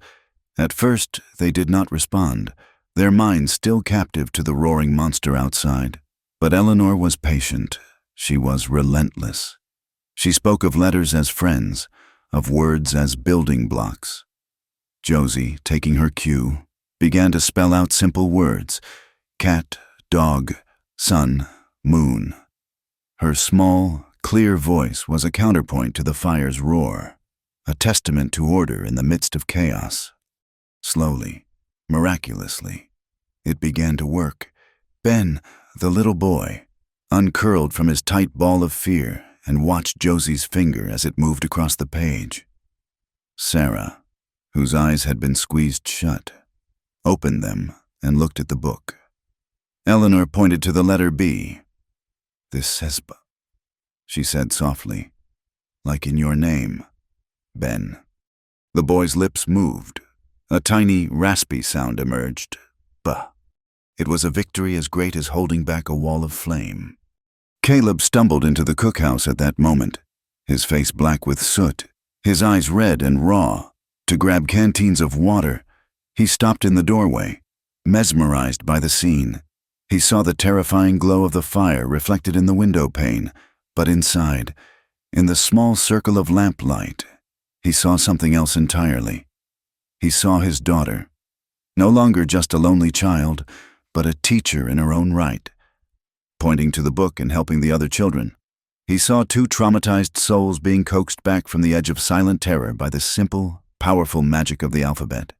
He saw Eleanor Hart, not as a cook or a hired hand, but as a general, holding a vital line with a book and a quiet voice. The literacy she was offering was not a pastime. It was a shield. It was a wall against the chaos, a declaration that even with the world burning down around them, there was still sense and order and a future to be built. Dasan came next, a silent shadow appearing at the back door. He did not speak, only held out an empty canteen. Eleanor filled it from the water barrel, and as she handed it to him, her fingers brushed against his. His hand was hot and covered in soot, but the brief touch was a current of shared strength. He looked past her, at the scene around the table, and his dark, intense eyes softened for just a fraction of a second. He gave a single, almost imperceptible nod of respect. Their eyes met across the space, a silent acknowledgement of the battle they were all fighting, on their separate fronts, for the same thing to protect the innocent. Then a shout from outside broke the spell. "The wind has shifted! It is jumping the break!" The mini-climax of their struggle was upon them. A gust of hot, swirling wind had carried a storm of embers over their painstakingly cleared firebreak. A new line of fire erupted, racing with incredible speed directly toward the main stables and the corrals, where the lifeblood of the ranch, the finest breeding stock, was trapped. There was no time for strategy. It was a raw, desperate fight. Everyone who could move ran to meet the new threat. Caleb and his men used the wet sacks, beating at the flames in a frantic, exhausting rhythm. Dasan seemed to be everywhere at once, his movements economical and precise, seeing where the fire was weakest and directing the men's efforts. Even Eleanor, leaving the children in the relative safety of the stone cookhouse, joined the line, her face determined, her hands quickly blistering as she swung a heavy, soaked blanket against the hungry flames. They fought the fire yard by yard, their lungs burning, their muscles screaming in protest. The heat was a physical wall, and the smoke was a blinding, choking fog. The flames licked at the outer fence of the corral, the wood beginning to blacken and smoke. For a terrible moment, it seemed they would lose. But they held the line, as one. They pushed back, their desperation giving them a final surge of strength. They beat the fire back from the fence, stomped out the last of the embers, and created a new, blackened, smoking barrier of their own. The stables were safe. As the eastern sky began to pale, the wind died down, and the great orange wall of fire moved on, continuing its destructive path south but leaving the valley behind. The immediate danger was over. The McKenna Ranch, battered, scorched, and surrounded by a blackened wasteland, was still standing. They collapsed in exhaustion, falling to the ground where they stood, too tired to speak. They had won. It was a temporary victory. They all knew. The siege was not over. Creed would come again. But as Eleanor looked back at the cookhouse, where the small, steady light of her lamp still burned, she knew what they had saved. It was more than horses and buildings. It was a small, fragile circle of hope. It was a place where a shield of letters could be as strong as a wall of stone, and where a community, however small and besieged, could be the water that doused the flames of tyranny. The victory over the fire left a strange and hollow echo in the valley. They had saved the ranch, but the blackened, scarred land that surrounded them was a constant, smoking reminder of their isolation. The dammed creek remained a muddy ditch, and their supplies of flour and salt were dwindling. They were living on borrowed time, and the name that haunted their quiet, tense meals was Purgatory Gulch. The decision was made not in a council of war, but in a moment of quiet, desperate logic. Caleb could not leave the ranch undefended, with Creed's men and a corrupt sheriff watching the valley. His presence was the only thing holding the fragile line. The children, Ben and Sarah, were slowly returning to the world, their trust in Eleanor a fragile new growth. and they could not be moved. That left only one possible course of action. "I will not send you alone," Caleb said, his voice rough with an emotion he could not name. It was not just concern for an employee. It was the protective fear of a man sending a valued friend into the maw of a dragon. "She will not be alone," Dasan said, his voice a low counterpoint to Caleb's gruffness. He had been studying a crude map of the territory, drawn in the dirt with a stick. "I know the high trails, the places where a man on foot can move unseen. I will take her there." Tomas, who had been listening silently, stepped forward. "And I will go with you. I know the people in the settlements around the mines. I can speak the language, listen to the talk. I can be useful." And so the small fellowship was formed. 3 people against an empire, the night before they left. Eleanor sat with Josie on the porch, going over the girls' reading. Josie's progress was a small, bright miracle in the growing darkness. She could now read entire sentences from a simple primer Eleanor had fashioned from spare paper and charcoal. "You will be the teacher while I am gone," Eleanor told her, taking the girl's small hand in hers. "You must help Ben and Sarah with their letters every day." Josie nodded, her expression serious. "I will, but you will come back." "I will come back," Eleanor promised, and the words felt like a solemn vow. Their journey was a secret pilgrimage through a purgatory of its own. Dasan led them on a path that was not a path at all, a series of game trails and high, windy ridges that kept them far from any traveled roads. Purgatory Gulch announced itself first as a stain on the sky, a permanent brown haze of smoke and dust. Then came the sound, a constant, low clang and grind of machinery that was the mountain's song of agony. The camp itself was a deep, open wound in the earth, a sprawling, chaotic city of shacks, mine heads, and slag heaps, all clinging to the sides of a steep, barren canyon. It was 10 times the size of Blacktail Camp, and 100 times more hopeless. They made their camp in a hidden alcove in the cliffs overlooking the gulch. For a full day, they simply watched. Dasan, with his hunter's patience, observed the patterns of the guards, the flow of the ore wagons, the shift changes. Tomas, meanwhile, slipped down into the small, wretched settlement that served the miners, a place of cheap whiskey and exhausted men. He returned at dusk, his face grim. "The place is a fortress," he reported, "but men still have weaknesses." He had learned of a guard, a man named Finn, who had a reputation for drinking and for losing money at cards he could not afford to lose. He guards the infirmary block at night. It is where they put the men who are too sick or weak to work the deep shafts. The plan was simple, and its simplicity was its greatest danger. Using what was left of Eleanor's money and a few silver coins Caleb had pressed into her hand, Thomas would make contact with Finn.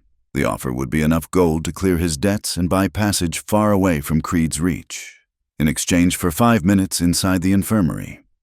The meeting took place in a narrow, stinking alleyway behind a cantina.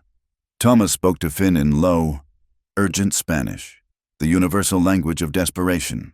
The guard's eyes, shifty and scared, darted around, but the weight of the gold in his hand was a powerful argument. He agreed. The exchange would happen at 2 in the morning, during the quietest part of the night. The wait was the hardest part. Eleanor's mind was a maelstrom of hope and terror. What if James was not there? What if he was too sick to move? What if this was a trap? Dasan sat beside her, a silent, calming presence in the darkness.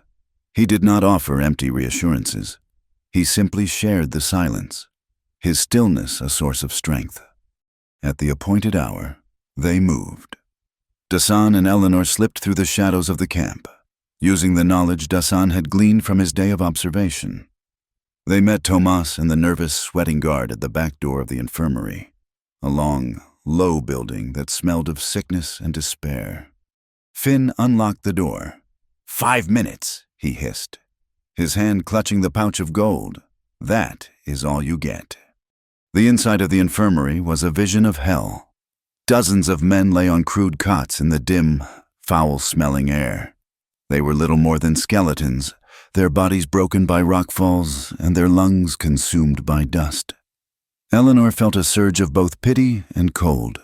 Professional anger. This was not a hospital. It was a warehouse for the dying. She moved quickly down the aisle, her eyes scanning the gaunt faces. And then she saw him. He was thinner. His face was covered in a pale stubble, and his eyes were closed. But it was him. James, her brother. "James," she whispered, her voice breaking. She touched his shoulder. His eyes fluttered open. They were dull, unfocused. "Eleanor," he rasped, his voice a dry crackle. He thought he was dreaming. "It is me, James. I have come to take you home." Tears streamed down her face, but her hands were steady. She helped him to sit up. He was incredibly weak, his body trembling with a deep, consuming fever. As she was helping him, Dasan, who had been standing watch by the door, moved silently to the small office at the end of the room. A single lamp was burning on a desk, illuminating a stack of shipping manifests. His eyes scanned the papers. He was looking for one name, Nalan. He did not find it, but his gaze fell on a small, beaded bracelet lying on the corner of the desk, clearly taken from a recent arrival and kept as a trinket. His breath caught in his chest. He knew the pattern of the beads, the specific combination of blue and white. It was a pattern his sister had favored, one she had been working on the day she was taken. His heart leaped with a fierce, painful hope. He looked back at the manifests.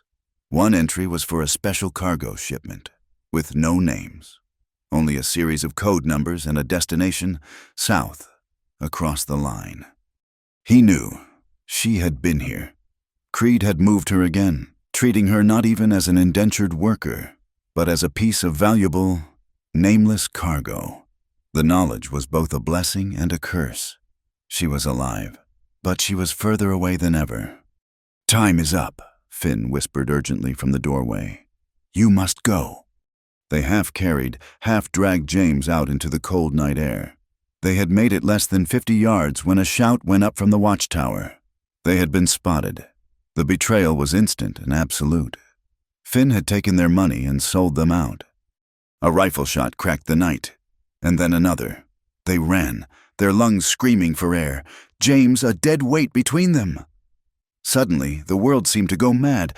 A strange, rattling sound filled the air, and the ground around them began to erupt in small explosions of dust. It was not rain. It was a hailstorm, a sudden, violent squall that had blown in from the high peaks.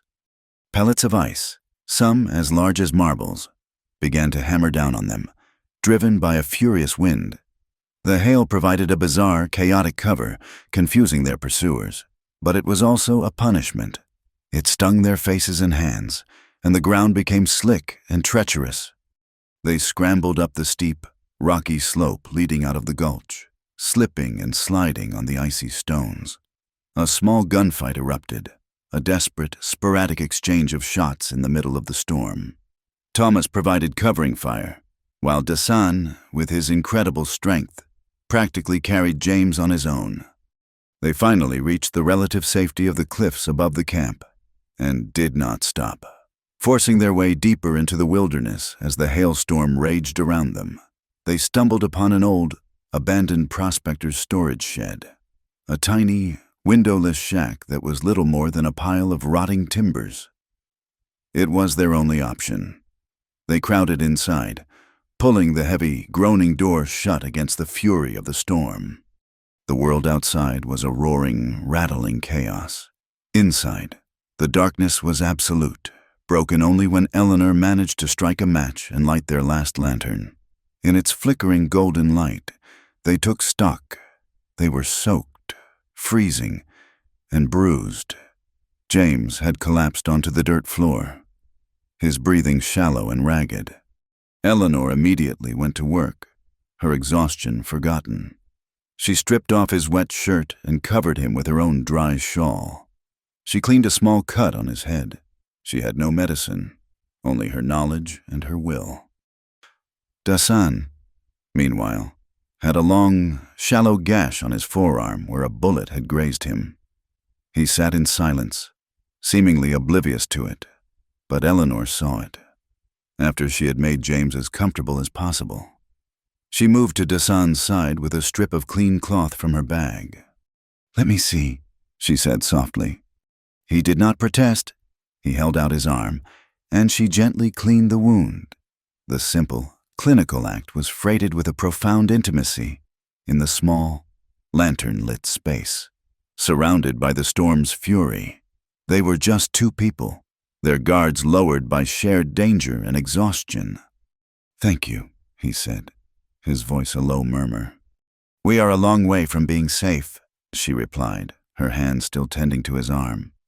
They fell silent, listening to the hail drumming on the roof. The adrenaline of the escape had faded, leaving behind a deep, bone-weary vulnerability. "I was so afraid I would not find him," Eleanor confessed, her voice barely a whisper, "or that I would be too late. For 2 years, that fear has been my constant companion." Dasan looked at her, his dark eyes reflecting the lantern light. For the first time, he spoke of his own loss not as a mission, but as a wound. "When I heard the child crying at Blacktail, it was the sound I hear in my dreams," he said, his voice thick with a pain he rarely showed. "The sound of my sister. She laughed more than anyone I have ever known. Now, I can only hear her crying." He told her about the bracelet, the hope and the despair it had brought. In that small, dark shed, they were no longer just allies. They were two souls who had looked into the same abyss of loss and fear, the chasm between their worlds, between the Chiricahua warrior and the teacher from Philadelphia, vanished. All that was left was their shared humanity. Eleanor finished tying the bandage. Her hand rested on his for a moment longer than was necessary. His skin was warm against hers. Overwhelmed by a wave of exhaustion and emotion, she leaned her head against his shoulder. He did not stiffen or pull away. He sat perfectly still, a solid, steady presence in the raging storm. He was a source of warmth, of quiet, unshakable strength. It was not a romantic embrace, but something deeper, more elemental. It was the comfort of finding a safe harbor in the middle of a tempest. "We will find her," she whispered against his shoulder, the words a fierce promise, and all the others. "We will not stop." He looked down at the top of her head, at the strands of dark hair that had come loose from her bun. He put his uninjured arm around her, a simple, protective gesture. "Yes," he said, his voice resonating through her. "We will." Outside, the hailstorm finally began to subside, its fury spent. Inside the small shed, a quiet, resilient alliance had been forged into something more. It had been tested by fire, and now by ice. And it had emerged stronger, tempered into a bond of trust and affection that would be their greatest weapon in the war that was yet to come. The journey back from Purgatory Gulch was a slow, agonizing trek through a landscape of ghosts. They moved only at night, avoiding the trails, with James drifting in and out of a feverish delirium on a makeshift travois pulled by one of the horses. He was living proof of Creed's depravity, a skeletal testament to the human cost of the man's ambition. When they finally slipped back into the McKenna Valley, 2 days before dawn, they were met by the grim, exhausted face of Caleb.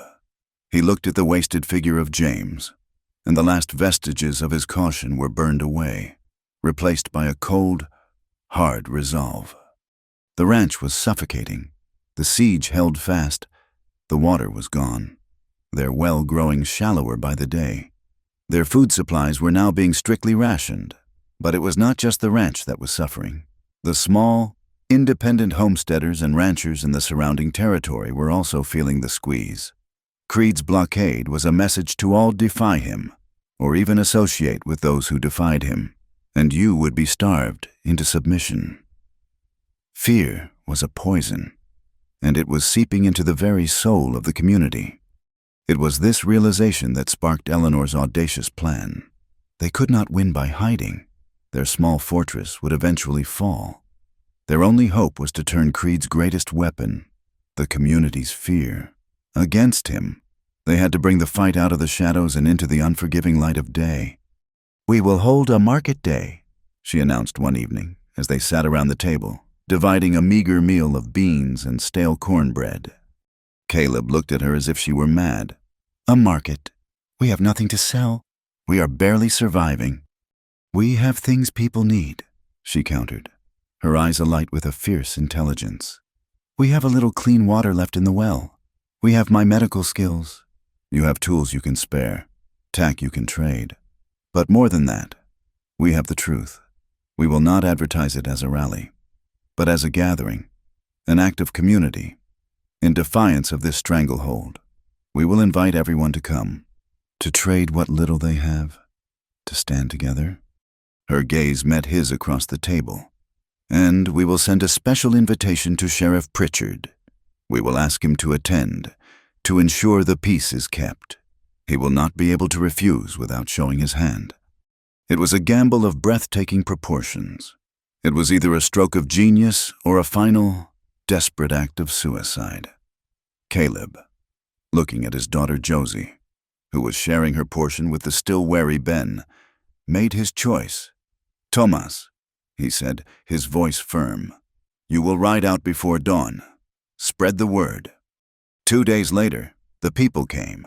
They arrived not in a flood, but in a hesitant trickle, a family in a worn buckboard, a lone rancher on a tired horse, a group of homesteaders on foot. They were drawn by a mixture of desperation and a flickering ember of defiance. Their faces were etched with weariness and suspicion. But they came. The ranch yard was transformed. Eleanor set up a small station on the porch of the cookhouse, laying out her meager medical supplies, clean bandages, herbal salves, and a jug of precious well water. Caleb and his men laid out blankets displaying horse tack, a few spare tools, and sacks of seed potatoes. It was a humble offering, but it was a start. Sheriff Pritchard arrived around mid-morning, flanked by his 2 deputies. He was the very picture of condescending authority, his smug expression making it clear that he had come to witness the final, pathetic collapse of the McKenna resistance. He dismounted, nodding curtly to Caleb, and began to meander through the small crowd, a predator enjoying the scent of his cornered prey. Eleanor waited. She waited until the sun was high in the sky, until the yard was as full as it was going to get. Then, she stepped up onto the bed of Caleb's buckboard wagon. She did not have a bell to ring or a gavel to bang.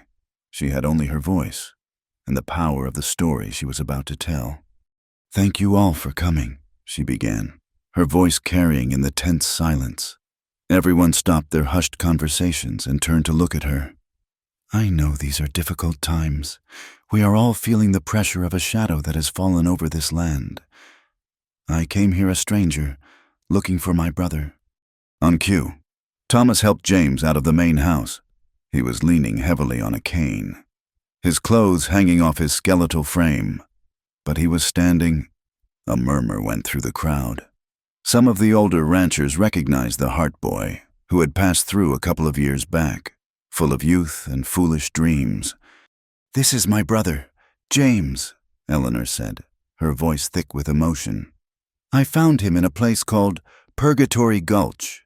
This is what 2 years in the service of Silas Creed's ambition looks like." She then gently guided Ben and Sarah to stand beside her. These children are Ben and Sarah. They were not his employees. They were his prisoners, held in a locked shed at Blacktail Camp, waiting to be shipped and sold like livestock. Pritchard started forward, his face turning a blotchy red. "Now see here, this is slander. These are wild accusations." Eleanor ignored him. She reached into a canvas bag and pulled out the heavy, leather-bound ledger. She held it up for all to see. "This is not my accusation, Sheriff. This is Silas Creed's own accounting, his truth, written in his own ink." She fixed her gaze on Pritchard, her eyes like chips of blue ice. "You came to my employer's ranch a few weeks ago. Sheriff, waving a warrant and talking about stolen property. Well, this book is filled with stolen property. Stolen horses, stolen supplies, and stolen lives. I am asking you now, in front of these good people, will you help me see this property returned to its rightful owners? The crowd was silent, every eye moving from Eleanor on the wagon to the corrupt sheriff in the dirt. Pritchard was trapped. He sputtered, his face a mask of fury and panic. This is a forgery, Lies. I will not stand here and listen to this nonsense, deputies. Arrest this woman. She is disturbing the peace. His deputies hesitated, looking at the grim, unmoving faces of Caleb and his men, who now had their hands resting on their pistols. But before anyone could move, a new sound cut through the air. A lookout, posted on the roof of the barn, shouted a single word. Riders. A column of a dozen men on horseback appeared at the mouth of the valley, riding not with the haste of an attack, but with the slow, arrogant confidence of an occupying army. At their head was a man who needed no introduction. Silas Creed was not a large man, but he radiated an aura of cold, absolute power. He was dressed in a fine but practical suit, and he sat on a magnificent black horse. He was the law, the economy, and the fear in this territory, all made flesh. He rode into the center of the ranch yard and stopped, his men fanning out behind him, a line of rifles and hard, merciless faces. The standoff was absolute. Creed's men on one side, Caleb's on the other, and in the middle, the terrified, undecided community. McKenna, Creed said, his voice calm, almost conversational. It was more chilling than any shout. I hear you have been spreading some rather fanciful stories about me. I have come to restore order. Sheriff, I believe you have a situation here that needs a firm hand. It was then that Caleb McKenna made the move that would define him for the rest of his life. He did not draw his gun. He did not shout a threat. He walked to the wagon, took the heavy ledger from Eleanor's hands, and turned to face his daughter. Josie, he said, his voice quiet but clear. The small girl, who had been standing near the porch with Ben and Sarah, walked forward without a trace of fear. She stood before her father, her small frame a stark contrast to the armed men and the towering tension of the moment. Caleb opened the ledger to a page he and Eleanor had marked. Silas Creed speaks of order and law, he said, his voice ringing with a new and powerful authority. So let us read from his book of laws. He looked down at his daughter.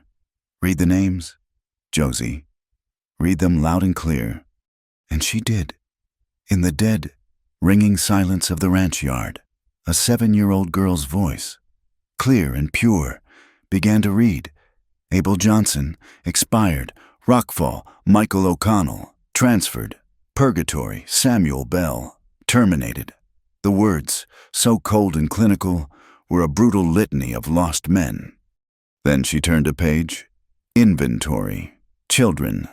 1 boy, aged 9, from the Miller homestead. 1 girl, aged 8, from the O'Rourke farm.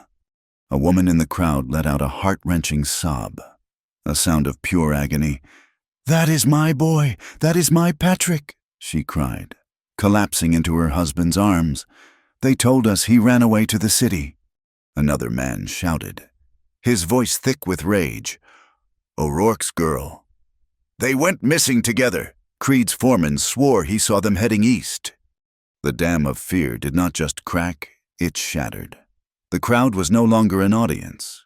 They were a jury, and they had just heard the evidence from the mouth of a child. They turned as one, their faces no longer fearful, but filled with a cold, righteous fury. And they looked at Silas Creed. Creed's calm finally broke. He saw the shift, the irretrievable loss of control. He could kill McKenna. He could burn the ranch to the ground, but he could not kill the truth, and he could not kill an entire community of his own workers and neighbors. His empire was built on a fragile illusion of legitimacy, and a little girl with a book had just ripped it to shreds. His face became a mask of pure venom.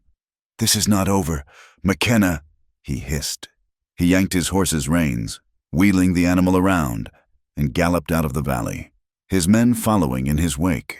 He had lost the battle for public opinion, but his retreat was a promise of a far more brutal war to come. In the chaotic aftermath, with Sheriff Pritchard slinking away in disgrace under the contemptuous glares of the crowd, a single rider from Creed's posse broke away.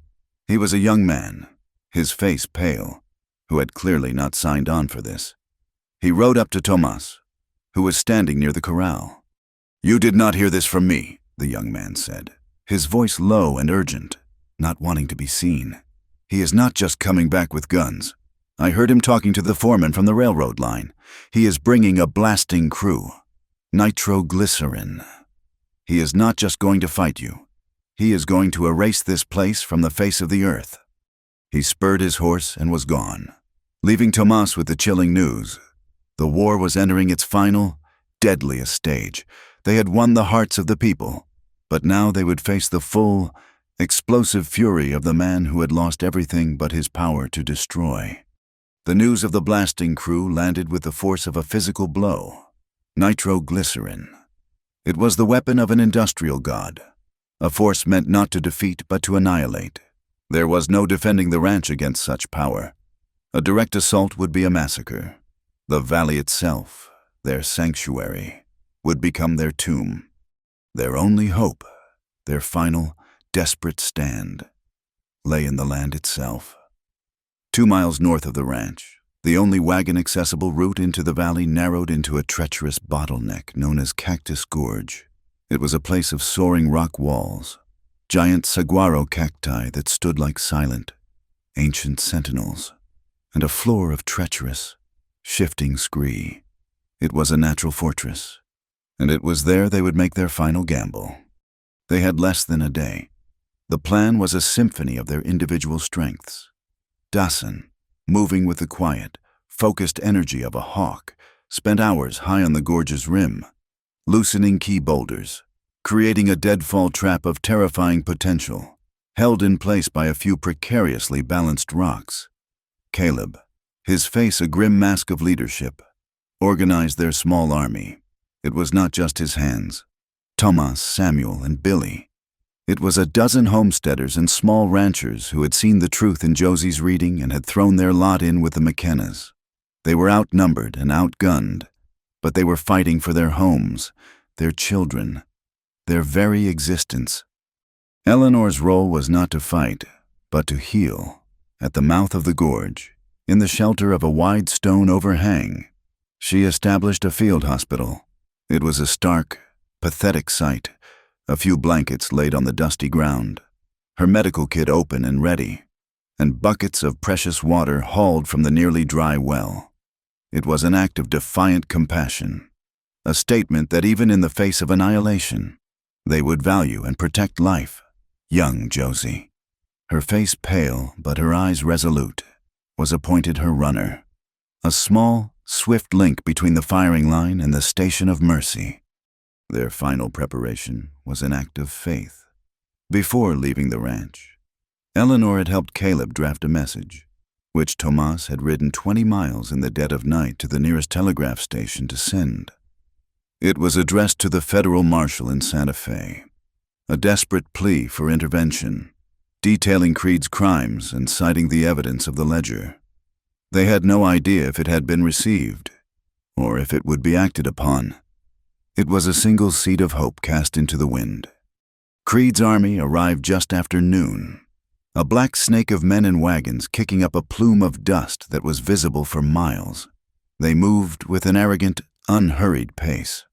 The blasting crew was at the front, their wagon laden with wooden crates of destruction. Sheriff Pritchard was there too, riding beside Creed, his face a mixture of avarice and fear. A man who had thrown in his lot completely with the devil. The battle for Cactus Gorge began not with a roar, but with a sharp, cracking exchange of rifle fire. Caleb's men, hidden among the rocks and cacti, used their knowledge of the terrain to their advantage, their shots echoing in the narrow space, making their small numbers seem larger than it was. Creed's men, accustomed to being the aggressors, were thrown into confusion, unable to find clear targets. The air filled with the smell of gun smoke and hot dust.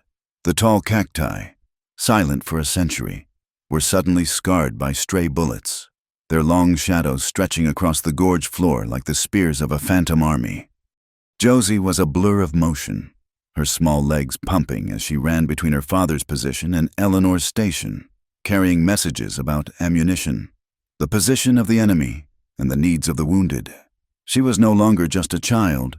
She was a vital part of their defense, her courage a bright, burning flame in the chaos.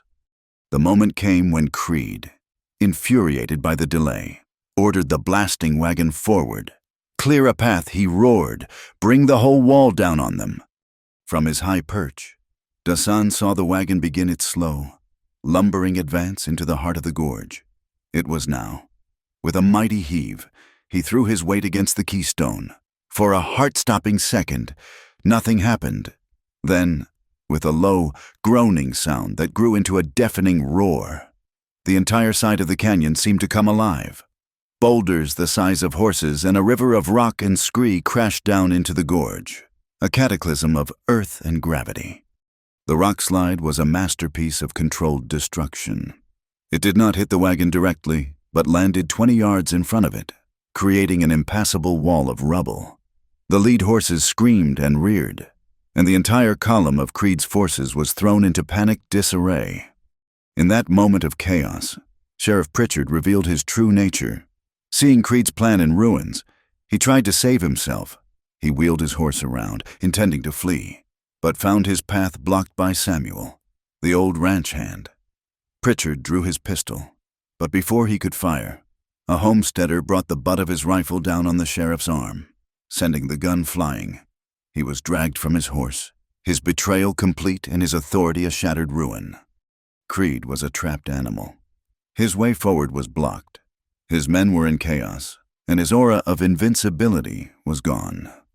Spitting a curse, he abandoned his grand plan of destruction and made a desperate bid for escape. He spurred his horse back the way he had come, firing his pistol wildly into the fray. One of those panicked shots found a mark. Tomas, who had been moving to a new position, cried out and crumpled to the ground, a dark red stain spreading across his chest. Eleanor saw it all in a horrifying, split-second tableau.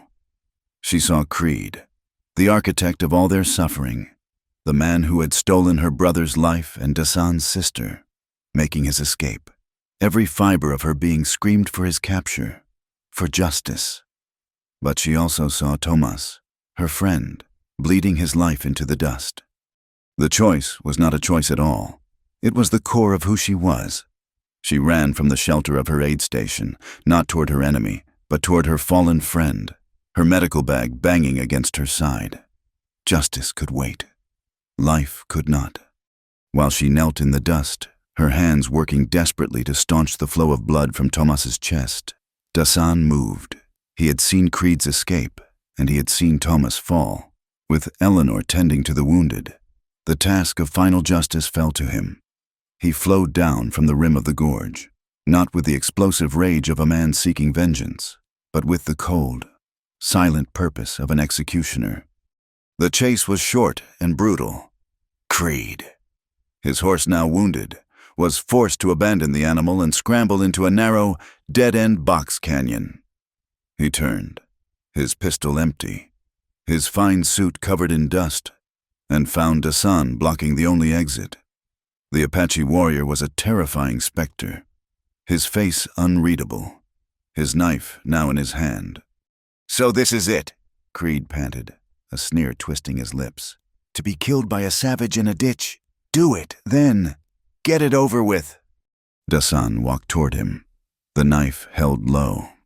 The urge for vengeance was a physical fire in his blood. This was the man who had stolen his sister, whose casual cruelty had destroyed so many lives.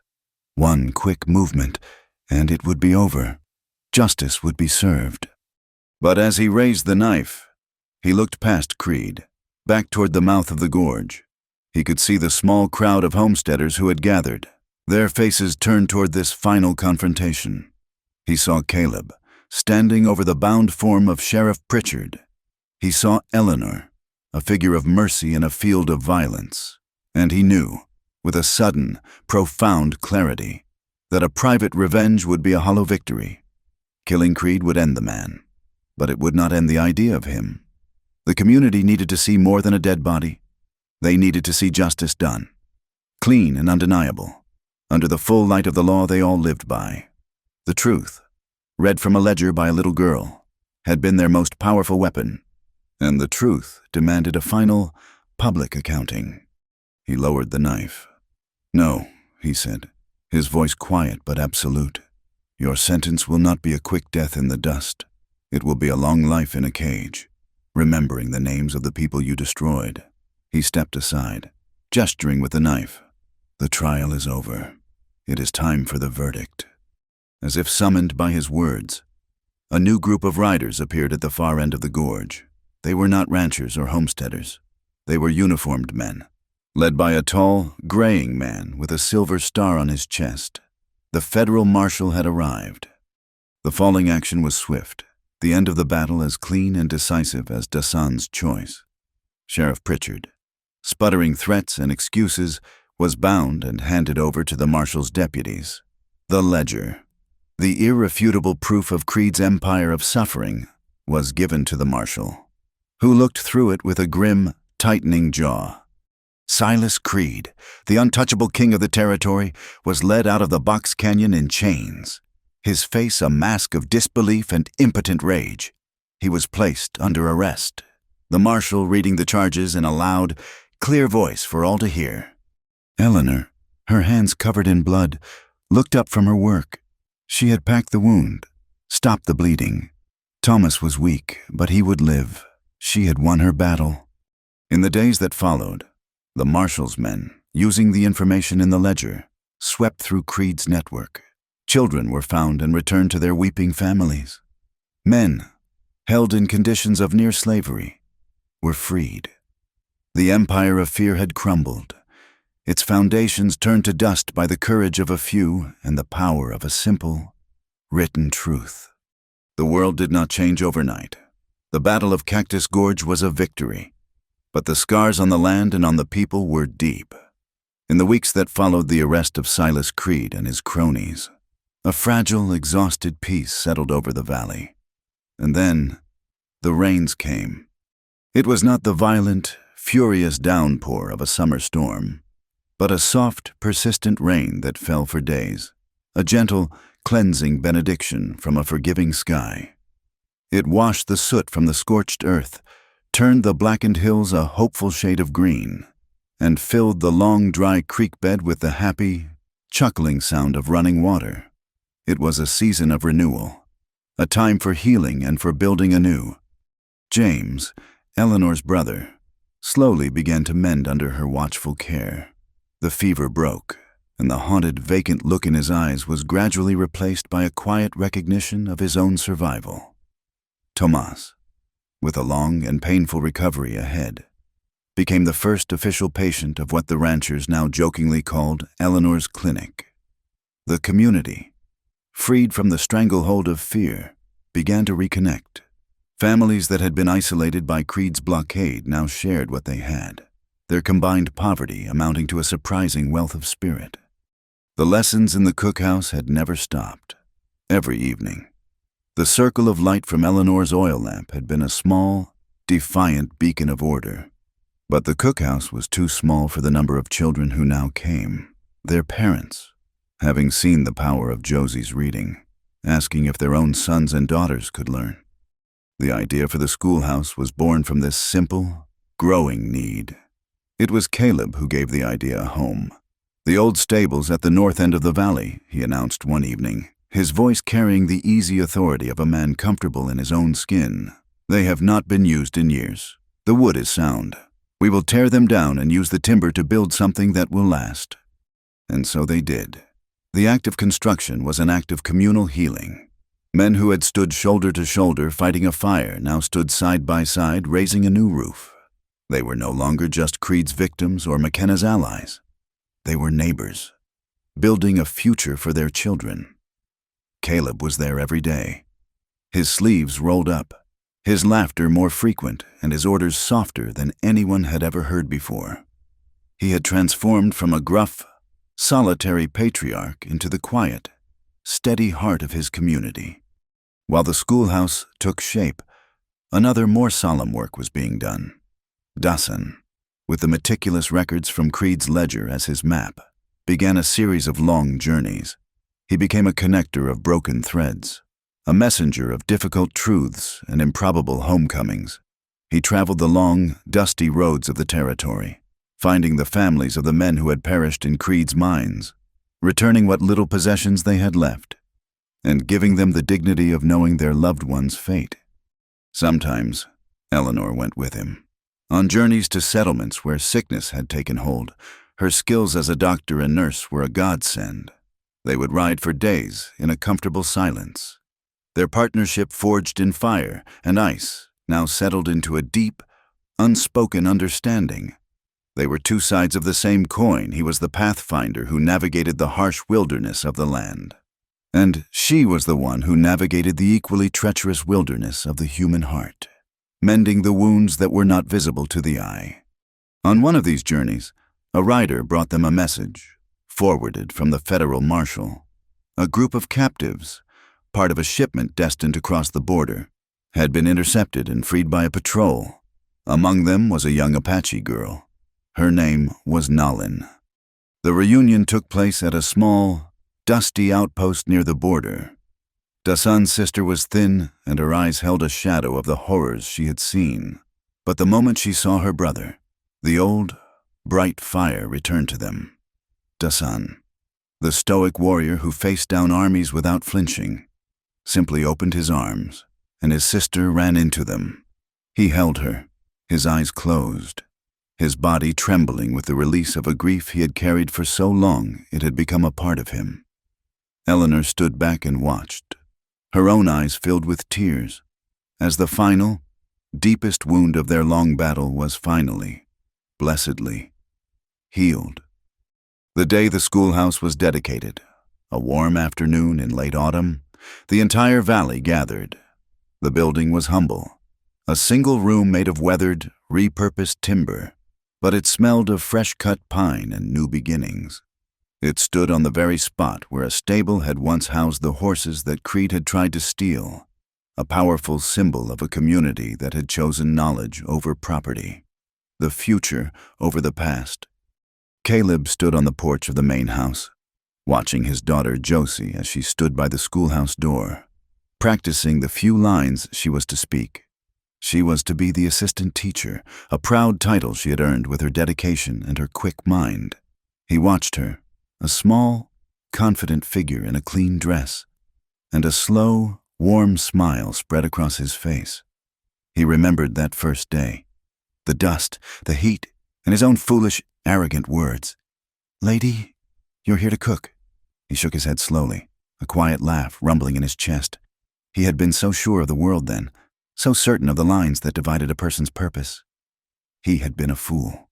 That simple statement, he now knew, had not been an ending, but the beginning of a sentence that had changed his entire life. After Josie had welcomed everyone with a speech that was short, sweet, and perfectly read, the community celebrated. It was a simple affair, with shared food and the sound of a fiddle playing a cheerful tune. The children, from every family, homestead, and background, ran in and out of their new school, their laughter the purest sound in the world. Eleanor and Dasan stood together near the open doorway, watching the scene. He had just returned from taking his sister back to their people, and he was leaving again in a few days, on another journey to find another lost family. The long road still stretched out before them, a life of service that they had chosen together. He looked at her, his dark eyes full of a quiet, profound emotion that needed no words.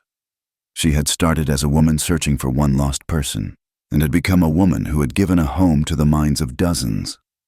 He had started as a man seeking vengeance for his own, and had become a man who brought peace to many.